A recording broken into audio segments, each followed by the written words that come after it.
የአብይ ጾም ሰባተኛ ሳምንት ኒቆዲሞስ። ሌሊቱ ድቅድቅ ነው። የኢየሩሳሌም መንገዶች በጸጥታ ተውጠዋል። ነፍሳት ሁሉ በእንቅልፍ ዓለም ሰጥመዋል። ነገር ግን በዚህ በድቅድቅ ጨለማ ውስጥ አንዲት የባከነች ነፍስ በረቂቅ ፍለጋ ትባዝናለች። እርሱ ኒቆዲሞስ ነው። የአይሁድ መምህር፣ የሕግ አዋቂ፣ በሸንጎ ፊት ሞገስ ያለው ታላቅ ሰው። ነገር ግን ያ ሁሉ ክብር በልቡ ውስጥ ያለውን ጥማት ሊያረካው አልቻለም። በነፍሱ ውስጥ የምትነደው ጥያቄ እንቅልፍ ነሳችው። ይህ ሰው ማን ነው? ሙታንን የሚያስነሳው፣ ዕውራንን የሚያበራው፣ ቃሉን እንደ እሳት የሚለበልበው እርሱ ማን ነው? ኒቆዲሞስ ከክብሩ ይልቅ እውነቱን መረጠ። ከቀኑ ግርግር ይልቅ የሌሊቱን ምስጢር መረጠ። እግሮቹ እየተንቀጠቀጡ ልቡ እንደ ከበሮ እየመታ በድብቅ ወደ ብርሃኑ ምንጭ አመራ። ኒቆዲሞስ ለምን በሌሊት መጣ? የቀኑ ብርሃን ክብሩን እንዳያጎድፍበት ፈራን? ወይስ የአይሁድን ወቀሳ ሸሸ? ምናልባትም እውነቱ ያለው በብቸኝነትና በጸጥታ ውስጥ መሆኑን ስላወቀ ይሆን?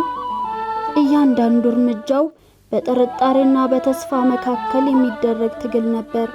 በመጨረሻ ግን የብርሃን ንጉሥ ካለበት ደጃፍ ደረሰ። ጨለማው ከብርሃኑ ጋር ሊጋጠም፣ የሰው ልጅ ጥያቄ ከፈጣሪ መልስ ጋር ሊገናኝ ሰዓቱ ደረሰ። ኒቆዲሞስ ጌታ ፊት ቆመ። መምህር ሆይ ብሎ ንግግሩን ጀመረ። ነገር ግን ጌታ የልቡን ረሃብ ያውቅ ነበር። ገና ሳይናገር መልሱን ሰጠው።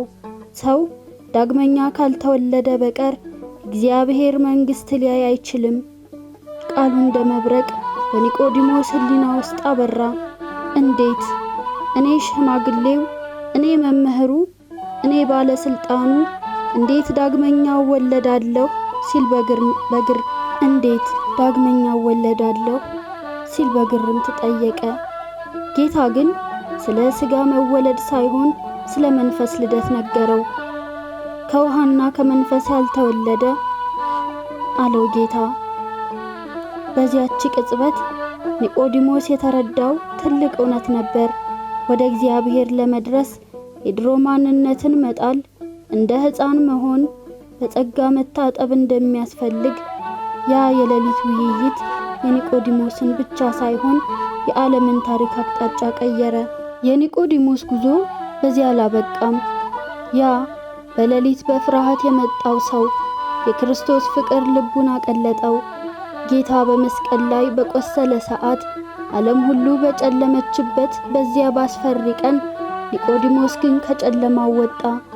የሸንጎ አባልነቱን አልፈራም፣ መገልገልን አልጠላም። በድፍረት መጣ። ሽቶውንና ከፈኑን ይዞ የጌታን ቅዱስ ሥጋ በአክብሮት አቀፈ።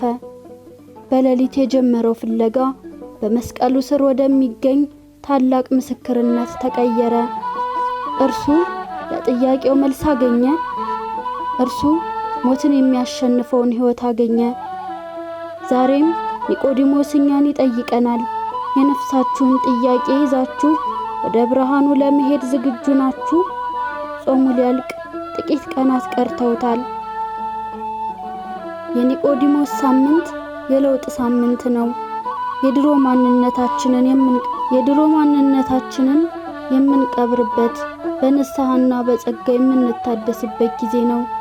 ምናልባት እንደ ኒቆዲሞስ በጨለማ ውስጥ ትሆኑ ይሆናል።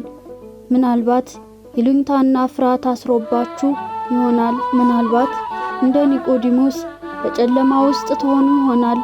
ምናልባት ይሉኝታና ፍርሃት አስሮባችሁ ይሆናል። ነገር ግን አትፍሩ። ጌታ በራፉን ከፍቶ ይጠብቃችኋል። ዛሬውን ወደ እርሱ ቅረቡ። እርሱ ከጨለማ ወደ ብርሃን፣ ከሞት ወደ ሕይወት ያሻግራችኋል። የኒቆዲሞስ አምላክ ልባችንን በብርሃን ይምላልን። አሜን።